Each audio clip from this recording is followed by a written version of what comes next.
Unsa man ang benepisyo ug moeskwela ka sa laing nasod? Una, mas dako nga oportunidad. Kay kung moeskwela mo ka abroad, naa kay chance na maka-access sa mas advanced na teknolohiya o world-class nga edukasyon nga dili nato makita diri sa Philippines. Ikaduha, pagpalambo sa imong skills. Tungod kay diverse ang mga estudyante o ang professor sa gawas, makakat-on ka unsaon pag-adapt sa lain-laing kultura o mga pamaagi sa pagtrabaho. Kini makainhan sa imong pagka-professional. Ikatulo, mas taas ang posibilidad nga trabaho.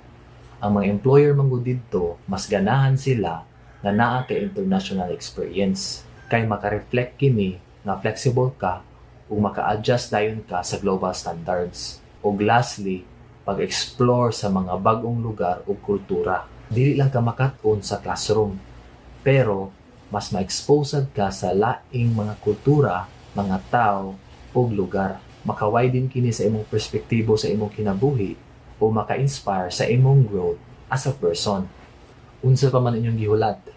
Kung gusto ninyo mapalambo ang inyong future, study na sa abroad. Ang pangutana, ready na ba ka sa international journey?